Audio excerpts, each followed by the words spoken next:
Hi, this is Roger. Thanks for dropping by. I'm watching quite a few other people's videos lately because there's just not so much work to do out here really, so I get a bit more spare time. There's an awful lot of people do quite main updates, you know, sort of looking at almost all their plants or a large percentage of them, you know, seeing how they're doing and stuff. I can't actually do that, certainly not in one video anyway. So that's why I divide them up into sets. You know, we have a look at holy clay pots, we have a look at some of the mounts, we have a look at you know, some of the shady cooler types, and I try and split them up. But in the not too distant future I will be starting the updates of the project plants, and that really is my replacement. I've selected examples of as many types of orchids as I can and selected a few from each of the sort of sets. In past years, certainly going back 2 if not 3 years, I've tried to do a main start of season update with every single plant, and it takes 8 videos and they're all over half an hour long. And it's too much effort for too little return, if you see what I mean. And then I've tried to do the same thing at the end of the season and tried to look back and see how things have done from where they started and where they ended up. It's just too much work. So the idea of the project plants was to be able to do it better, but for far fewer plants. So the first main updates, you know, which will be looking back as they were middle of December and how they are end of January, beginning of February, in other words, up through the winter, see if there's any changes. But on that subject, several people have said, how am I getting on with my lights? And, do you know, it's almost impossible to tell. But I think the giveaway might be things that bloom annually, you know, sort of late winter, early spring, is do they come into bloom earlier than they have in past years? Those that have bloomed in past years, obviously. But that's really the only way I'm going to be able to tell. Trying to tell if individual plants are growing better under the lights is difficult to define because, you know, a particular plant might be growing better, but it might have nothing to do with the lights. It just might have been its time to start growing better. You know, it's established a better root system. It's getting going. And it might have done that with or without the lights. It's very difficult to define. Now, Rachel's set hers up in such a way that she should be able to tell a lot better because she's taken her plants and put them somewhere dark, you know, with virtually no natural light. So the only light those plants are getting are from her grow lights, and they've been set up nicely at the right distance and everything, and all the plants have got some space around them to make sure they get the appropriate amount of light. And as opposed to previous years, that set of plants for Rachel will get their 12-hour day lengths. They won't get that dramatic reduction that we have to put up with in the UK and, in Rachel's case, Ireland, you know, where we get down to less than 8 hours for a while. Then slowly it creeps up, which it's doing. It is doing that. Somebody said, didn't you ought to get your shade netting on those bright days? Well, soon, but not yet. You have to bear in mind that plants are quite sensitive to day length changes, and a lot respond to the increase in day lengths. Even though where they come from, the day lengths don't change anywhere near as much. They might only change from, you know, around 11 hours to 13 hours. But during those winter months when it is only 11 hours long, as it starts to increase, they respond. So I don't want to shut the light out yet. The only reason I will be shutting the light out is the strength of the sun, not because I want to shut the light out. They need the light. But yes, the increase in day lengths should trigger a response. But because I put the lights on towards the end of the day, well, sort of mid-afternoon onwards, and extend my day length, that might not have such a dramatic effect this year, whereas it has done in past years. This whole business with adjusting day lengths artificially and stuff is very difficult to quantify if it's actually done any good or not. I can't see as it can possibly have done any harm, and hopefully there is some good come of it, but it's very difficult to quantify. There might be quite a few people out there who haven't actually seen the lights or at least seen them on. These are the lights I got. They're from a company called Gemma, and there are videos about me, you know, getting the first one, because the first one was a promotional gift, effectively. We'll give you one of our lights if you do some promotional videos and assess their, you know, they're good, how good they are and everything. So I did that, and I will do it again in a couple of months' time when I take them down to see, you know, to try and estimate how much use they've been. But I liked the light so much, I went and bought another one because one wouldn't have done much of a job in here, would have only done half a job. So I got a second one, and when I ordered the second one, I got these two free gifts, which are the little lights for confined spaces. I mean, this little light here, that's about as many plants as it can cope with, and even some of those are on the edges. Some of them are on the edges deliberately because they don't like high light. You know, so this little cluster of plants, I'm hoping to see something a bit different as a consequence. But anyway, when the lights are on, let's just turn them on. They do have quite a natural, I mean, it's quite bright in here today, so those lights don't have much of an effect. But nonetheless, you know, as the light level starts to drop in the afternoon, they come into their own, and they should keep the plants going for those extra few hours. The big ones, these are all on manual, they're not on any form of automation. It's down to me to remember, but I'll stick these on and try not to point the camera directly at them or look at them directly myself. Those have got cooling fans in them because they're, you know, they do generate a little bit of heat, not a lot, but a little bit. And I mean, you can see from shadows and things that even in the middle of the day, they are adding light to the plants. Now, what I might do next year is use them for 12 hours a day, unless we get a really bright sunny day when there would be no point. You're not going to override that level of light with an artificial light. But nonetheless, that light penetrates quite well. The minimum distance with those lights, I would think, for orchids is around 1 metre, maybe a little more, where they would be classed as intense light. And, you know, depending on the types of orchids you put at that distance from those lights, you might burn. So they are strong. You know, some caution needs to be applied. But the distance my plants are from those lights is probably about 5 feet, which is not quite close enough. But I'm only extending the day lengths. I'm not trying to force them into any obscure growth pattern or anything like that. I'm just keeping them ticking over. But you can see the penetration. I mean, the light is getting to those plants there. It's lighting up this area, and this is in the middle of the day, albeit a dull day. Those plants are being lit up. The other one over here could have done with going that way a bit so that the cattleyas would have caught a bit more light. But these have got a 45-degree angle coming out of them. Yeah, so you know, take 45-degree, you know, 90-degree angle, 45 each side. That's what I meant. I know what I'm trying to say. But if you take the 45-degree angle, these cattleyas are in the light, and they are a little closer than, say, those up there on that hanging rack and this top shelf here. But the light is getting to these plants, so it's got to be having some effect, but it's difficult to say what effect and how much of an effect, should I say.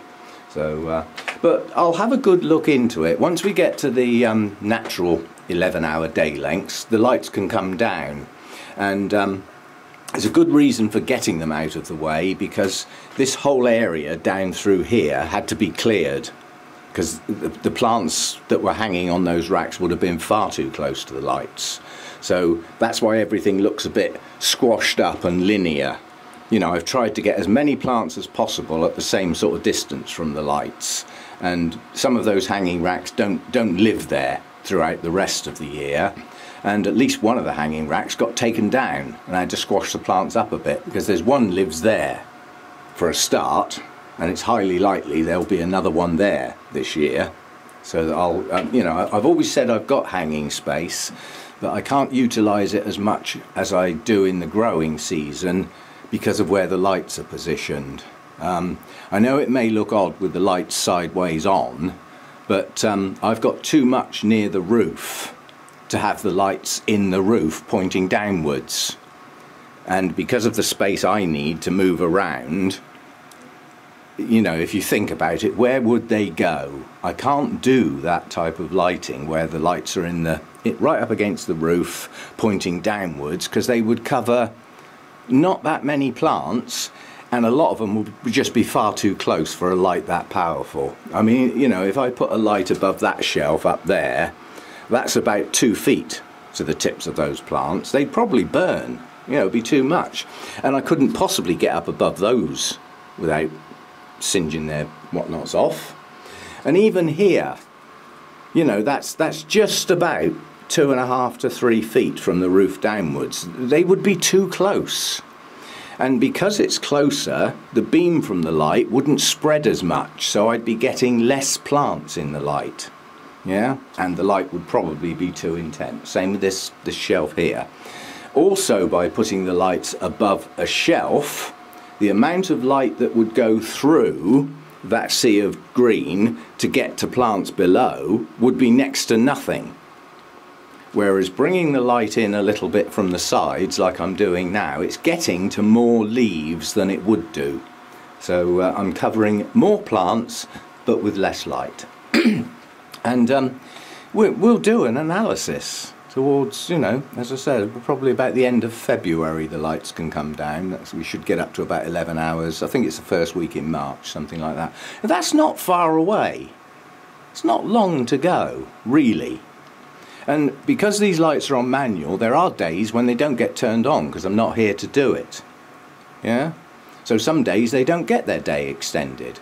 We'll put that down to a thunderstorm in the wild, where the, you know, where all the light level disappeared at the end of the day, disappeared early behind the black clouds and all that sort of stuff. But yeah, there is an odd day when they don't get used, and there are days when it's really miserable and dull. The light levels are so low naturally that I actually turn them on sort of lunchtime, so they get the lights on for quite a bit longer. I normally put them on about 3:15, 3:30. And they stay on till about 7 in the evening, something like that. But the time that I turn them on and off, I'm now starting to think about adjusting, because as the days get longer, they don't need to come on as soon, and because the light in the morning started earlier, they don't need to stay on as long in the evening. So I am starting to make minor adjustments, just you know, 5 or 10 minutes here and there sort of thing. The other night I fell asleep in the chair, and when I woke up it was 10:15 in the evening and the lights were still on. That was a very long summer's day, that was. It doesn't have to be precise, it really doesn't. Only new thing I've got out here that I just wanted to add it on, and it still isn't open, but it's going to be open very, very soon. That's the Paphiopedilum mordier. So that'll be open soon. This little dendrobium, oh, I've got lights on it. I was just going to say it is changing its colour. It's becoming more orange, but that's because the lights are on. Come on, wake up, boy. Anyway, I'm going to leave it at that today. It's just a short video to say hello more than anything. But yeah, the lights, it really is difficult to tell whether they've made a difference or not. But as I said, I keep dates of when blooms first open, and on annually blooming type plants, which I have got, you know, a fair few of, it might make a week or two's difference and get them a little bit earlier. It might not, I don't know, but we'll have to wait and see. I mean, there's a lot of the orchids. My twinkles, you know, some are coming to the end of their blooming now. Well, last year they bloomed like mid-February to mid-March, so they're a lot earlier. But that's what they do. That's got nothing to do with the lights whatsoever. I've looked at my records, and they tend to bloom about every 10 months, something like that. They haven't really got an annual cycle. So, you know, they've been in bloom in the middle of winter this year. Next year, they may be in bloom at Christmas. You know, the year after that, it could be late autumn. So they move, you know, they progressively move back up the year as they come into bloom earlier each time. You know, and then after the blooms, the new growths will push on, they'll mature, and they'll bloom when they get to that stage. And it's got nothing to do with an annual cycle with those anyway. But with some it has. Some cattleyas are just annual, and that's what they do. And others bloom a couple of times a year. You know, so, you know, it's not a fixed thing. My Tulumnias are spiking like mad at the moment, and they haven't bloomed at that time of year before. You know, I don't normally get Tulumnia blooms in late winter, early spring. You know, they're more mid-season type bloomers, so they've moved. They, you know, they're coming into bloom at a different time. I won't say an odd time, because it's when they're ready, they'll bloom. You know, so anyway, just a quick chat, and I've got my Orchid Society meeting today, with quite a bit of faffing around. I've got to get the coach trip fired up and start taking some names and some deposits and things like that, and browbeat people to getting their names down, or we won't have a coach trip. It's like flogging a dead horse sometimes with some of them. They want to come, but they just can't get off their backsides and write their name down and get their money out, you know. And and certainly last year, when the coach trip turned into a minibus because I didn't have enough numbers, some people complained that they didn't get a seat. Well, they had their chance, you know. There were plenty of meetings before where they could have put their name down. Oh, I'm not sure. Well, either get your name down and get a seat, or don't get a seat. Please yourselves. So anyway, I've got some stuff to do tonight, and then another Orchid Society meeting tomorrow afternoon, which I haven't got much to do for. But the fact that it's in the middle of the day, you know, it's one that I have to be ready for earlier in the day. Tonight's is an evening one. You know, I don't leave till about 6:15, so, you know, it's just a normal day, apart from the fact I'm out in the evening. But again, I'll have to turn the lights off before I go. I mean, I'll turn them on middle of the afternoon, because it's relatively a dull day, although it looks like it might brighten up, but I can't really leave them on till I get home at like 11 o'clock. That would be too much, so I'd rather cut it short than have it go on too long. So there are some adjustments with the lights, but I mean, obviously if I set them up on a timer, then I wouldn't have to worry about them. But then that wouldn't necessarily give me the flexibility that I want. You know, I use my eyes, I look at the day and I think, actually those lights can go on early today, you know. Or we've had a nice sunny afternoon where the sun is setting later in the day and they can go on later, you know. So it's manual at the moment. And we'll go from there. And you know, I will have a good chat about these lights and review them properly for the company, as I said I would do. But I don't want to do that until the point at which they're due to come down, you know. So we'll leave it at that. And oh, there was a plant somebody asked about. I've forgotten again. Oh, it'll come round. I forget which one it was now. Oh, actually, it was the Psychopsis, yeah, and I did do that. I think I put that in yesterday's video. Is it still with me, or is it under the hedge type of thing? So that one's been done. And I'll see you next time. I think the next kitchen time is going to be this one. It's coming soon, but I would like to see some more signs of new growths. But having said that, there's one there.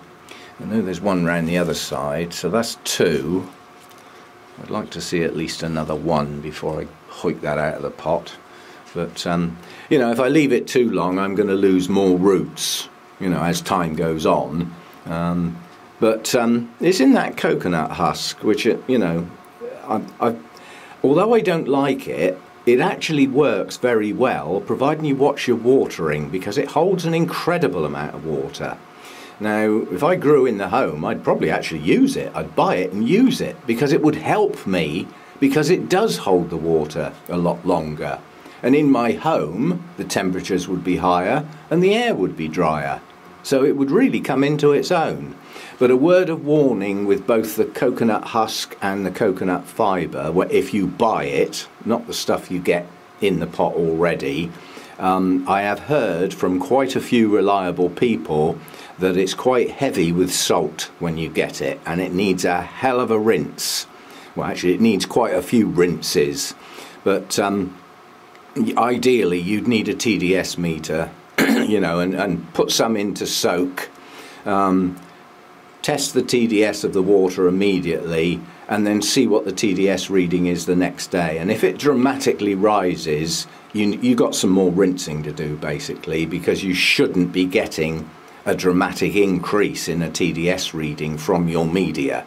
That just shouldn't happen. It should be effectively neutral as far as a TDS reading is concerned. Not on about pH at the moment, because that can change, but yeah. But I have heard, you know, it's collected from coastal regions and it's not cleaned properly, so it's got sea salt in amongst it, which is not, that really will not do your roots any good at all. I know somebody lost a large part of their collection as a consequence of not knowing that. That's here in the UK as well. Oh, I found this marvellous media, it's really good, it's nice and fibrous, and I've repotted loads of stuff. And a month later, that loads of stuff was brown bread. Ceased to be. Burnt the roots right off. So, you know, you need to watch, you know, do a few checks if you're going to buy that stuff. But don't get me wrong, in certain environments, it's probably one of the best medias around. But not for me. It's too cold out here, and plants would stay wet too long. I watered that either yesterday or the day before, because it was feeling quite dry, and I've got to try and keep these roots at least alive for the plant, even though when it's potted they'll probably die, which is why I'm waiting for the new growths to get the new roots going before I, you know, 'cause I'm pretty confident I'm going to lose quite a bit of its existing root system, but we shall see. But yeah, in my cooler environment I need something that dries quite a bit quicker than that stuff, which is why I tend to stick to the bark, or bark and moss for those that ought to stay wet a bit longer, but for those I need to dry, you know, reasonably quickly because of the lower temperatures, don't want soggy roots and cold, you know, I tend to go for an area mix, you know, either the bark, and I adjust the bark grade depending on the root style of the plant. Big thick chunky roots tends to get big thick chunky media. Little fine wispy roots gets finer media. But and if I want to hold a bit of extra moisture in the pot, I add some moss in. And if I don't, because I want a fast dry cycle, wet dry cycle, then I won't put any moss in. It'll just be the bark, which dries pretty quick, even in the cooler temperatures. So yeah. And I'm getting on with my talk, but I've come to a grinding halt now, because the other video clips that I want to put in are based on some plants that are awkward to get at. So I'm waiting till I actually get them out to water them, and then I can knock out those last few video clips and get that put together. And then you can have another quick look at it, and then, you know, come towards the end of February it goes out for real. So we'll get one more look at that, with possibility of a few tweaks and changes, but not much. I'm hoping that all the information you gave me and the advice that I've been given, that I've taken on board, should be in the next version. So the next version really should be the final one. And certainly looking back at the previous one that actually went out for real, this one is quite a bit better. Thanks to, in a lot of cases, thanks to your help and advice, quite honestly. So we'll run with that one, and I'll keep forgetting just how attractive this yellow twinkle is. I know the cinnamon one is as well, but this one's starting to chuck blooms all over the floor at the moment, so that's not going to be with us too much longer. Whereas this one's still got spikes to open, so that'll be around a while. Tiny twinkles hanging in there. That really is hanging in there. So it's, I think there's one more spike left to open, but they're lasting well. And you know, all three of those, there's one other one over here, which strictly speaking isn't a twinkle because it's a cross back with Sotoanum, but they've all got a different fragrance. It's all similar, it's all a very sweet honey vanilla type fragrance, But, you know, this one's more chocolatey than just vanilla. The Tiny Twinkle is incredibly sweet, almost sickly. And that has got no hint of chocolate. That's just like a vanilla, sweet, sickly honey fragrance, but very nice. The yellow one's somewhere in between, and this one's lost its fragrance now because the blooms are about to go. And it's lost its colour as well. That's faded from quite a deep pink to almost white. So yeah, they did. Some of them change colour as well. And I'll leave it at that because I'm just waffling now. And I'll see you next time. Tomorrow there won't be a video like what I call a daytime video, but hopefully I can knock up. I'm hoping to film the competition tables at tonight's Orchid Society. And I can put that one together, find some music and stuff, and put that one up tomorrow morning. And then, well, we'll be into Sunday then. It'll be Sunday morning chat or whatever. So that's the sort of immediate plans, and I'll see you next time. Bye for now.